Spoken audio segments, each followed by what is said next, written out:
You won the lottery. And now, what do you believe? Did it happen by chance?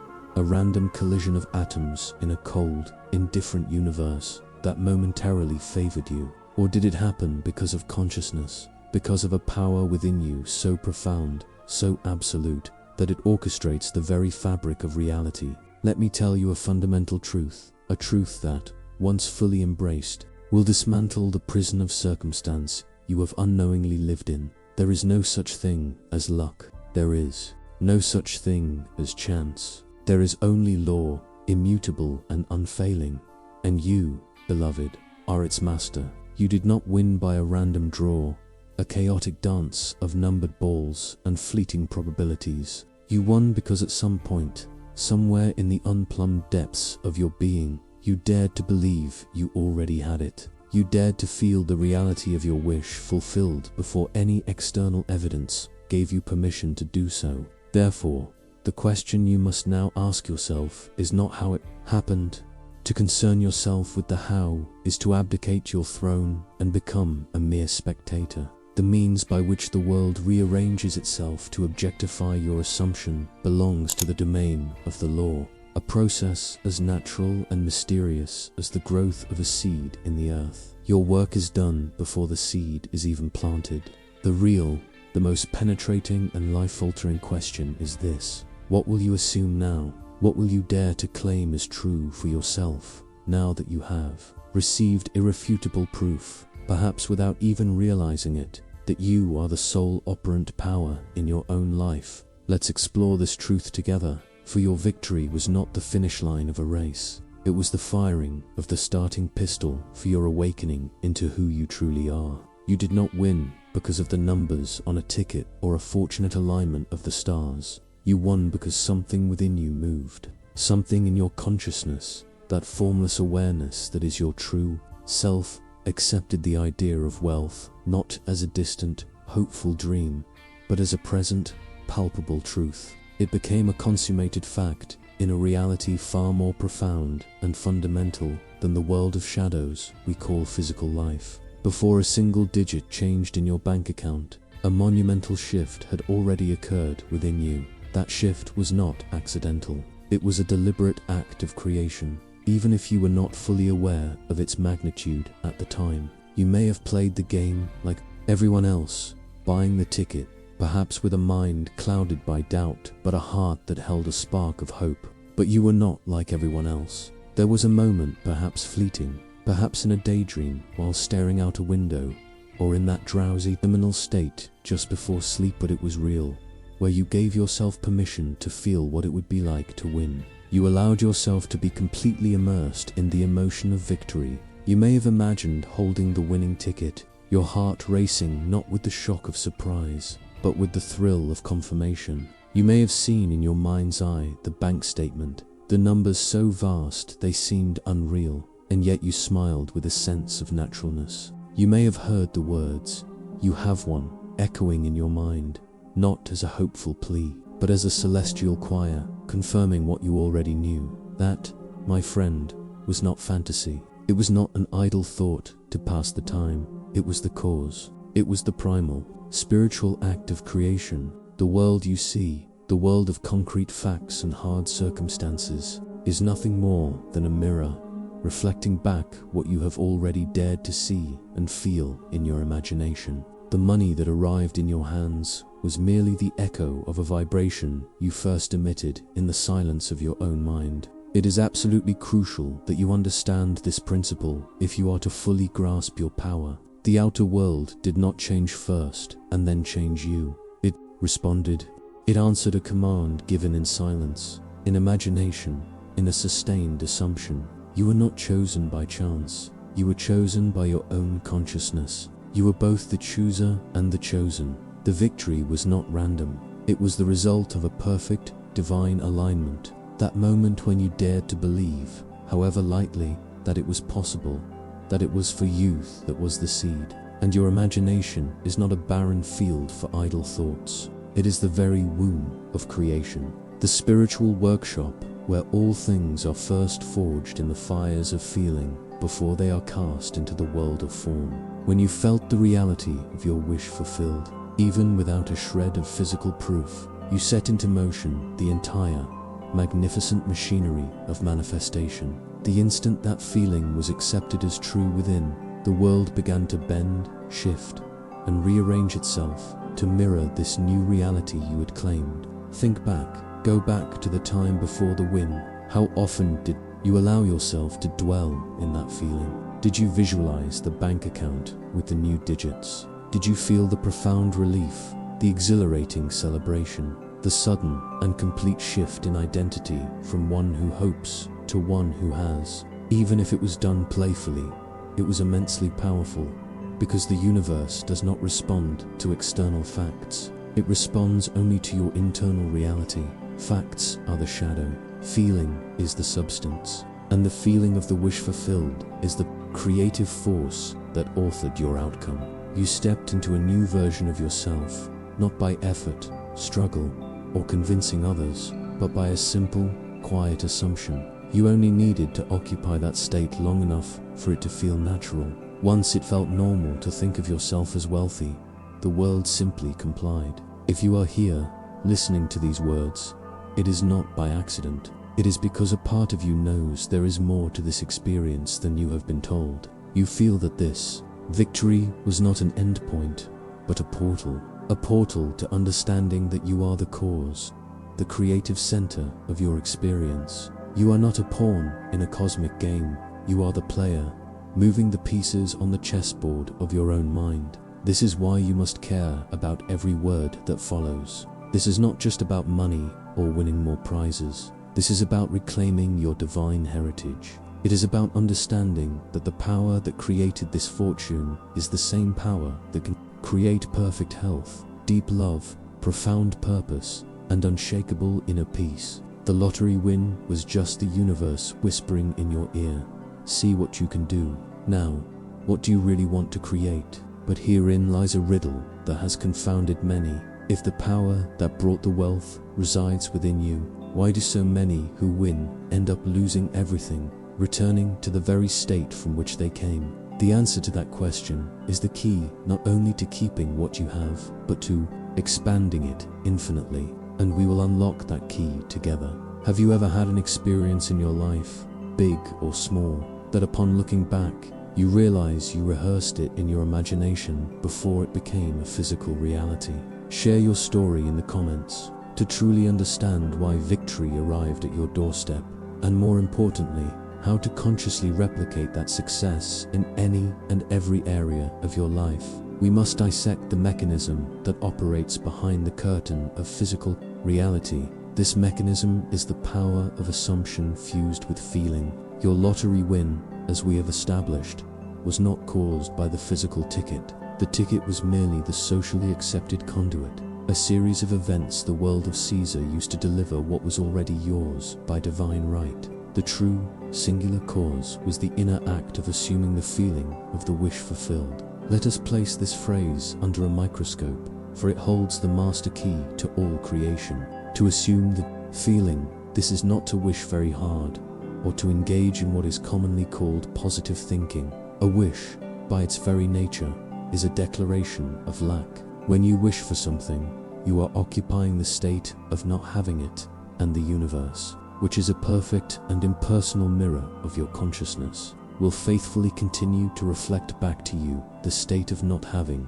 Positive thinking, as it is often practiced, is also insufficient. You can repeat 1,000 affirmations that you are wealthy, but if deep down, in the core of your being, you feel poor, you are simply whitewashing a tomb. You are creating a conflict between your thoughts and your feelings, and the law does not respond to your words. It responds to your deepest conviction, which is always revealed by your feeling. The law cannot be deceived. It responds only to what you accept as real, to what you feel to be true. The true creative act is to enter, in your imagination, the state of your wish already fulfilled, and to dwell there until it feels completely real and natural. Herein lies a critical distinction. You do not think of your desire, you think from it. Thinking of your desire maintains the separation between you and it. You are here, and your goal is over there, a destination yet to be reached. This creates a state of perpetual seeking. But thinking from your desire means you have already arrived. You have fused with it in consciousness. You are no longer looking at a picture of wealth. You are looking at the world through the eyes of a wealthy person. You are not imagining the relief you would feel. You are feeling the relief now, in this very moment. This is precisely what you did, whether consciously or unconsciously, to manifest your victory. For a moment, a day, or a week, you stopped being the person who hoped to win, and you became the person who had already won. In that sacred interval of time, your imagination transcended the limitations of physical reality, and you inhabited the after. You felt the joy, the freedom, the profound security. And that feeling, that inner conviction, is the language that your subconscious mind understands and obeys without question. Think of your subconscious mind as a vast, fertile, and utterly non-judgmental soil. It has no preferences. It does not care whether you plant seeds of joy or seeds of despair, seeds of abundance or seeds of lack. It simply receives whatever seed you give it and nurtures it with absolute fidelity until it sprouts and bears fruit in your outer world. The seed you plant is your feeling, your sustained assumption. When you assumed the feeling of already being a winner, you dropped a potent seed into this fertile ground. Your rational mind, the ever-vigilant guardian at the gate, may have doubted. It may have screamed, "This is ridiculous. Look at your bank account. Look at your bills." But in a moment of relaxation, of daydreaming, of lowered guard, you bypassed that sentinel and planted the seed directly in the subconscious. Once a seed is accepted by the subconscious, its objectification in your world is inevitable. The machinery of manifestation is set in motion. This is not a mystical process that violates the laws of nature. It is the highest form of the law of nature itself. The entire world, with all its people, events, and circumstances, begins to subtly rearrange itself in a way your conscious mind could not possibly conceive, all to facilitate the birth of your assumption. Bridges of incidents will be constructed. So-called coincidental meetings will occur. A series of seemingly disconnected events will unfold, leading you in a perfectly natural and inevitable path to the fulfillment of your desire. You do not need to know how it will happen. In fact, attempting to figure out the how is the greatest trap of the rational mind. It implies you don't trust the law to do its work. Your only responsibility is to remain faithful to your assumption, to live in the feeling of the wish fulfilled. Allow me to share a personal story that illustrates this principle. Years ago, I desired to be in Barbados for the winter. I did not have the money, and circumstances seemed to make it impossible. But instead of focusing on the lack, I decided to live in the end. Each night, as I walked the streets of New York City, I assumed I was walking on a beach in Barbados. I felt the warm sand under my feet. I smelled the salt in the air. I heard the sound of the ocean. I didn't just visualize it. I was there. I lived in that feeling. One day, out of the blue, my family decided to send me to Barbados for the winter. All expenses paid. The how was completely unexpected, but the result was the perfect reflection of my sustained assumption. What you did with the lottery was exactly this, but on a scale the world considers monumental. Yet, for the law, there is no difference in difficulty between manifesting a trip and manifesting millions of dollars. The perception of difficulty exists only in our own minds, in our reluctance to believe that such an incredible power belongs to us. You might be thinking, but I didn't do it consistently. It was just a fleeting moment. Yes, but one moment of pure, unresisted feeling, one moment of true alignment, is more powerful than months of mental strain and effort. In that moment, you became a clear channel for the creative power of the universe to flow through. The challenge now, and what we will explore next, is not simply having that moment, but learning to live from it as a permanent state of being. Before we proceed to understand how the outer world acts as a flawless mirror to these inner states, I want you to reflect deeply. What feeling have you been feeding your subconscious mind lately? The feeling of lack, or the feeling of already having? The feeling of anxiety, or the feeling of peace and fulfillment? Be brutally honest with yourself, for the answer will reveal with perfect clarity exactly what you are in the process of creating in your life right now. Now that we have established that your consciousness is the only reality and that the creative mechanism is the summation of the feeling of the wish fulfilled, we arrive at a monumental principle that binds everything together. The outer world is nothing more than a mirror. It possesses no power of its own. It cannot create,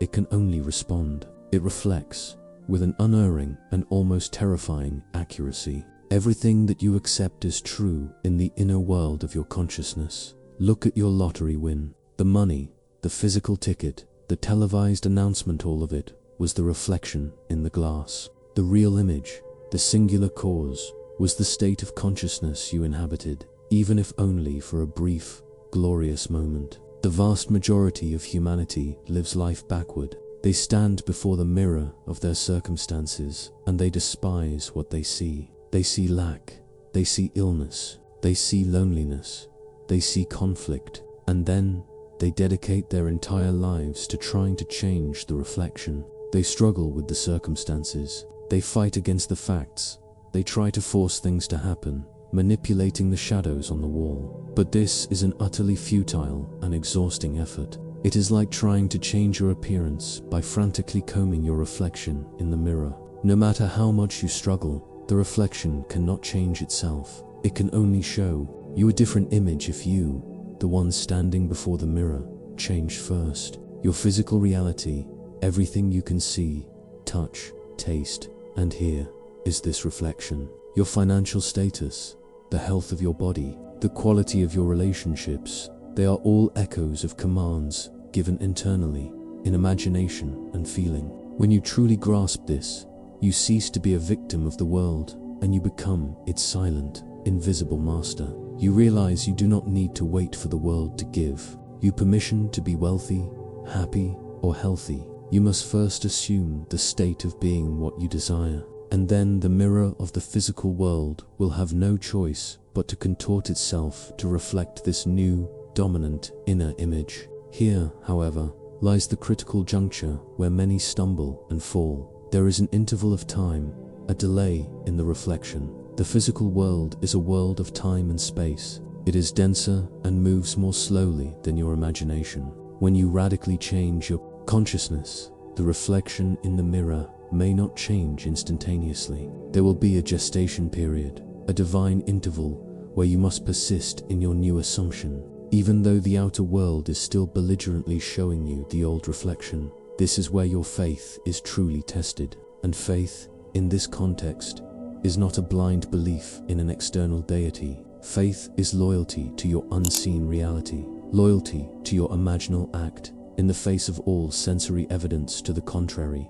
It is the art of walking in the feeling of the wish fulfilled, even when the mirror is screaming back at you that nothing has changed. Imagine you stand before a mirror and decide to smile. You move the muscles in your face, and the reflection smiles back instantly. Now, imagine that the physical world is a mirror with a built-in delay. You assume the feeling of wealth. You close your eyes and feel the profound calm, the security, the freedom that comes with financial independence. You are suffused with gratitude, but then you open your eyes, you look at your bank account online, and it still shows the old, unimpressive balance. You receive an unexpected bill in the mail. A friend calls to complain about the terrible economy. The world of facts seems to be openly mocking your new assumption. The overwhelming temptation here is to react to the reflection. It is to feel the old pang of anxiety, the familiar sting of doubt,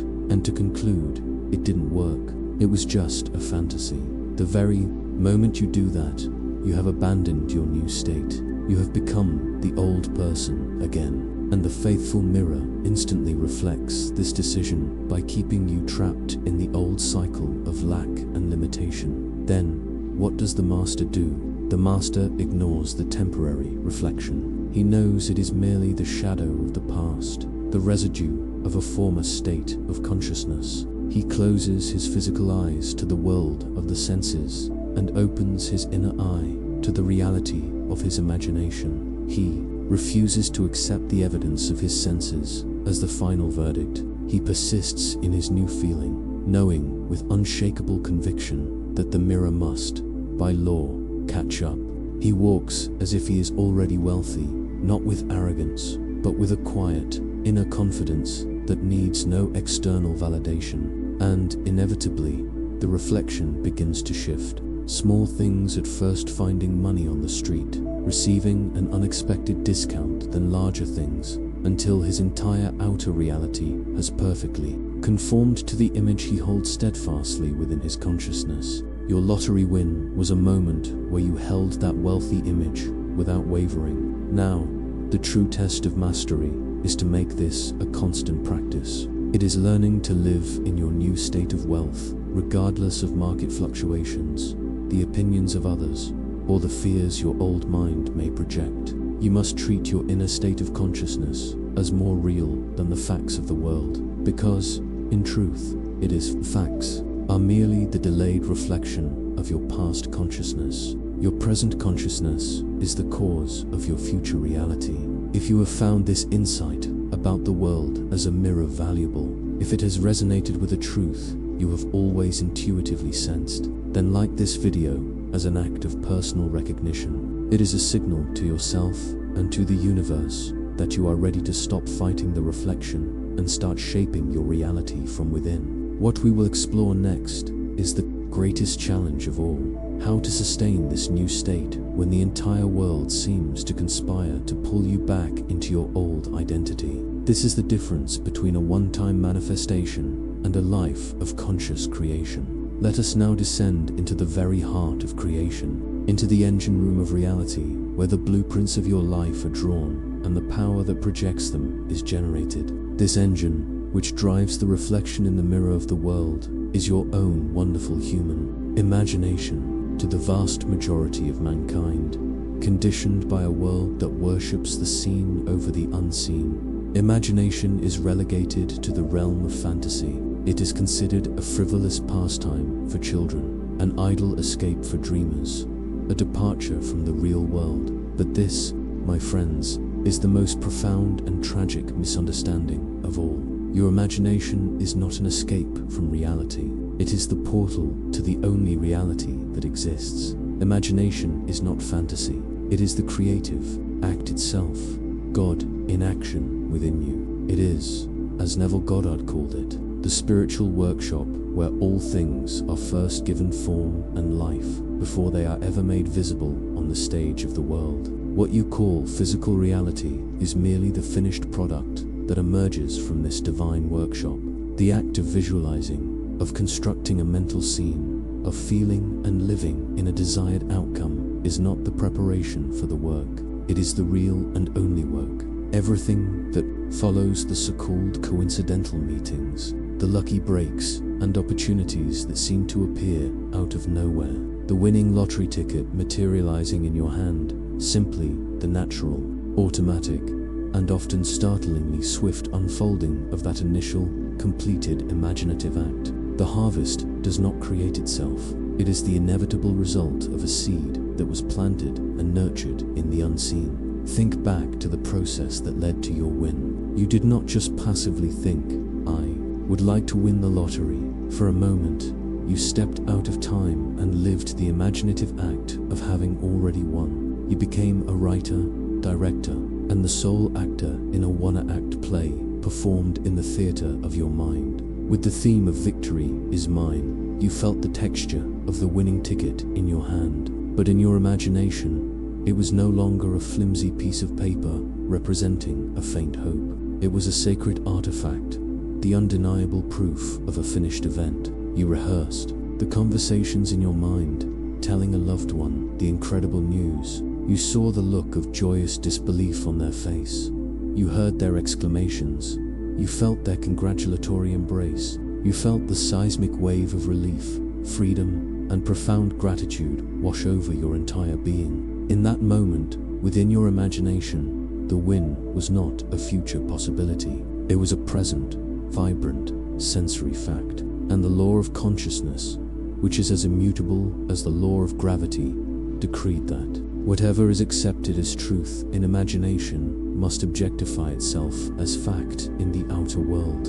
Imagination is the divine engine, the structure of creation, but feeling is its fuel.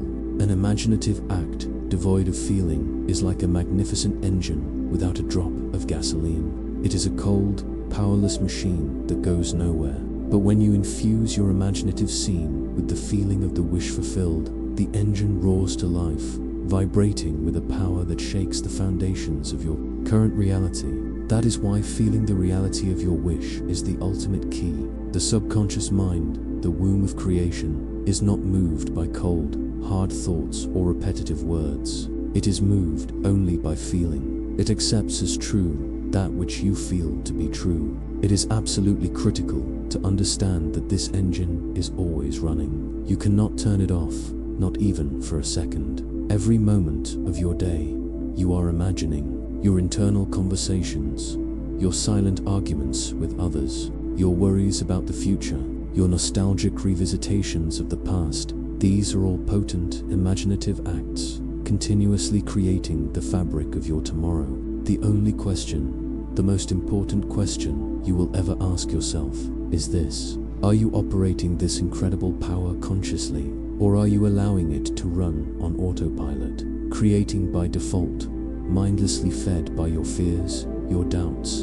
and the endless stream of negative suggestions from the world around you? To be a conscious creator is to seize the reins of your imagination. It means to deliberately and lovingly choose the scenes you enact in the theater of your mind. Instead of imagining arguments and conflict, you consciously enact scenes of reconciliation and harmony. Instead of worrying about bills, you close your eyes and enact the scene of paying them with joy and gratitude, feeling the satisfaction of abundance. You must stop using your magnificent imagination as a workshop for disaster and start using it as a temple for triumph. Your lottery win was the universe giving you an irrefutable demonstration that when you direct your imagination, even for a moment, toward a desired end and fuel it with the feeling of its reality, the world has no choice but to conform. But if the imagination is such a powerful engine, what keeps it running consistently in the direction of your desires? Especially when the initial excitement of your win fades and the old, familiar habits of thought and feeling attempt to reassert their dominance. This brings us to the true challenge that separates a one-time manifestation from a life of continuous, conscious mastery. After the manifestation, after the champagne has been popped and the congratulations have faded, the true work begins. And this work has nothing to do with managing the money. It has everything to do with managing your consciousness. Sustaining the state that produced the victory is the ultimate challenge and the golden key to a life of continuous abundance. It is on this very battlefield that the majority of those who experience great luck ultimately fail. They become hypnotized by the effect the money, the cars, the house, the prize, and they completely and utterly forget the cause, the state of consciousness that attracted it all in the first place. They begin to believe, as the world tells them, that the power was in the ticket, in the random numbers, in some external stroke of fortune, and in doing so, they give away their divine power and, eventually, the manifestation itself. History and tabloids are filled with tragic stories of lottery winners who lose everything and spiral back into an even deeper state of lack and despair than before. Why does this happen? It is not, at its core, due to poor financial management, though that is certainly a symptom. The root cause is that they never truly became the wealthy person in consciousness. They had a temporary experience of wealth, but they failed to embody the permanent identity of wealth. They were visitors to the state of abundance, but they never made it their home. As soon as the external reality shifted, they reverted to their old, deeply ingrained patterns of thought and feeling, the gnawing fear of loss, a constant anxiety about the future, a deep-seated sense of unworthiness, the belief that it was too good to be true and couldn't possibly last, and the mirror of the world, being perfectly and impersonally faithful, began to reflect this new, or rather, old inner state, and the wealth, as if it had wings, began to dissipate. To sustain the state means that you do not allow external appearances, no matter how convincing or intimidating, to disturb the truth you have claimed internally. It means your sense of security is no longer measured by the numbers in your bank account, by the fluctuations of the stock market, or by the opinions of others. Your security becomes rooted in your inner knowing, the knowing that you are the operant power, the knowing that you do not wait for wealth, you express it. The greatest fortune you possess is not in your vault. It is in your proven ability to assume any state at will and have it objectify. You must learn to guard your state of consciousness more zealously than you guard your possessions. When the temptation to doubt arises like a serpent from the shadows of your old self, when fear whispers anxieties about the future, you must consciously and deliberately return to the feeling of certainty. You speak inner words of confidence and abundance. You remind yourself of who you have become. You remember that the very same power that brought the first victory can bring countless more. Think of this as a rigorous emotional and mental diet. What feelings are you allowing yourself to feast upon throughout the day? Are you consuming a steady diet of fear, doubt, and limitation served up by the news and worried conversations? Or are you nourishing your consciousness with the life-giving feelings of security, abundance, peace, and gratitude? The world is never inconsistent. It simply mirrors your consistency. If you are consistent in your inner state of wealth, the world will consistently reflect wealth back to you. The money you won was drawn to your vibration of having, but that vibration is not something you create once and then forget about. It is the emotional home to which you consistently return. Then, if you return to the old habits of fear and limitation, the world must faithfully reflect that, too, not as a punishment, but as proof that consciousness is always primary. What is the biggest challenge you face when trying to maintain a positive feeling or a belief in something that has not yet fully manifested in your life? Is it the opinions of others, the evidence of your senses, or the old habits of your own mind? Share your reflections in the comments, as your experience can illuminate the path for others on this journey. Understanding this principle of sustaining the state leads us to one of the most profound and liberating realizations of all. The real prize was never the money. It was something infinitely more valuable and eternal. The money you now hold in your hands is secondary. It is the echo, the symbol, the shadow cast by a much greater light. The true reward, the real, imperishable prize of your manifestation, is the thunderous awakening to the awareness that you are the operant power in your life. The greatest wealth you have acquired is not financial. It is the unshakable knowledge that you can and do shape your reality through the power of your own consciousness. This power, once truly awakened and understood, can be applied to any and every area of your existence. From healing your body to mending a relationship to finding your true purpose in this world. Money can be spent, it can be lost, it can be stolen. Possessions can decay and turn to dust. But the power to create, once you have become conscious of it, can never leave you. It is not something you acquire. It is something you awaken to. It is in you. It is you. Your lottery win was not the universe bestowing a gift upon you from the outside. It was the universe holding up a giant mirror to show you your own magnificent power. It was a practical lesson, a grand demonstration of the law in action, designed for one purpose, so that you could finally recognize the Creator dwelling within you. This profound realization is what separates a temporary change in circumstances from a lasting transformation of being. You are no longer someone who got lucky. That is the language of the sleeping man. You are now someone who understands the fundamental mechanism of creation. With this knowledge, the corrosive fear of loss begins to dissolve. How can you truly fear losing something when you know, with absolute certainty, that you hold within you the power to create it anew, or to create something even better?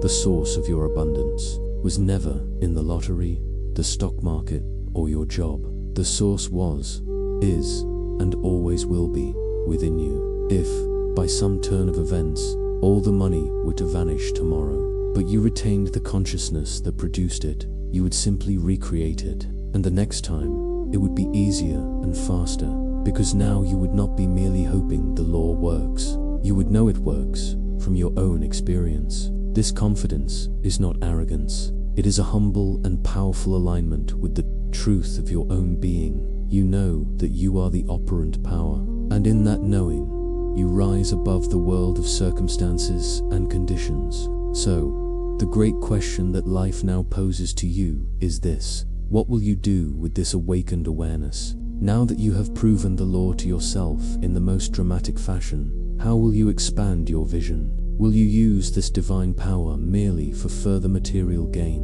Or will you dare to reach for more profound treasures? Will you dare to assume the feeling of perfect health radiating through every cell of your body? Will you dare to assume the feeling of unconditional love and harmony in your relationships? Will you dare to assume the feeling of living a life of deep and fulfilling purpose, serving the world with your unique gifts? Once you truly understand this principle, you are no longer limited by your past, your education, or your social standing. There is no desire too big. There is no condition too difficult to overcome. The very same creative process that brought millions of dollars into your experience can bring anything you can imagine and feel as true. The law does not discriminate. It does not favor certain goals over others. It responds only to the sustained assumption of the creator who wields it. You are standing at a new starting point, at the edge of infinite possibility, and the question is no longer whether the law works. You have already seen that it does. The new question is, how far, how high, and how deep are you willing to go with it? You are not just someone who won something. You are someone who has awakened, and that awakening is the real treasure. The victory was temporary. The awareness is eternal. The journey, you see, does not end with the glorious moment of victory. It truly begins with the awareness that victory has brought forth. You now know, not as theory, but as lived experience, where true power resides, not in the external world of effects, but in your inner state of consciousness, the world of cause, the final instruction. The operating manual for this new, empowered life is both simple and profound. You must live from the end. To live from the end means you no longer chase, hope, wish, or pray for something. You think, feel, and act from the unshakable assumption that your desire is already a consummated fact. This is the most radical and powerful shift a human being can make. You must fundamentally change your self-concept. You are no longer someone who wants to be healthy. You are the living embodiment of radiant health now. You are no longer someone trying to find love. You are the person who is adored, cherished, and who loves deeply and freely now. You are not someone hoping for success. You live from the quiet, confident consciousness of success already achieved. When you imagine, you no longer see your desire at a distance as something to be attained. You enter the scene. You live it. You feel its reality with every one of your spiritual senses. Your lottery win was the perfect example of this. You did not know the exact how or when, but for a moment, you imagined what it would feel like after it happened. You stepped into that joy, that relief, before you had the physical ticket in your hand. You spoke of the victory in the silence of your mind before it was visible to the world. That is the formula, and it applies to everything, without exception. Use this power, use it boldly and without apology. Assume not just what your rational mind thinks is likely or possible, but what your heart and soul truly yearn for. The world of men and circumstances will adjust to conform to your assumption. When you speak now, let your words be colored by the feeling of the wish fulfilled. When you think now, think from the end. When you act now, act as the person you have already become in imagination. Let the tone of your inner world always be one of completion. That is the signal the universe reads and responds to. You are not someone waiting to become. You are someone who already is, simply waiting for the world to catch up.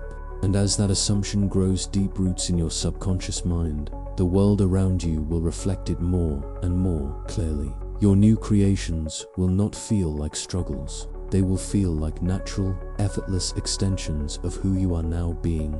If this message has resonated with the truth deep within your heart, and you wish to continue on this journey of awakening to your true creative power, I ask that you subscribe to this channel, Your presence here is a testament to your desire to live a life by conscious choice, not by blind chance. What does this teaching awaken in you? What is the very first thing, the first new and glorious truth about yourself that you will dare to assume as real? Starting today, I invite you to perform a simple yet profoundly powerful exercise tonight. As you lie in bed, in that drowsy, receptive state before sleep, choose one desire. Do not concern yourself with its size or perceived difficulty. For just a few minutes, lie in silence and feel what it would be like if it were already true. Do not just visualize it. Inhabit the feeling of it. Feel the gratitude, the relief, the joy, the peace of its accomplishment. Bathe yourself in that feeling until it is the only reality present, and then fall asleep in that state. Make this your nightly practice, your sacred communion with your creative self. Remember, the greatest gift of your manifestation was not the money, but the message. The message that you were the author of your life's story, that you were never stuck, that your imagination is your first and only reality, and that nothing is withheld from you once you claim it within. And now that you have tasted this truth, let your next vision be grand. Let your next desire be sacred. Let your next creation serve not only your needs, but your deepest joy, your soul's purpose, and your divine expression, because you are no longer guessing how life works. You know, you have seen it, you have lived it, and now you can create as freely as you choose. The greatest wealth is not what you hold in your hands, but what you now know in your consciousness. You are the operant power, you are the creator, and your imagination, when directed with belief and persistence, will never, ever fail you.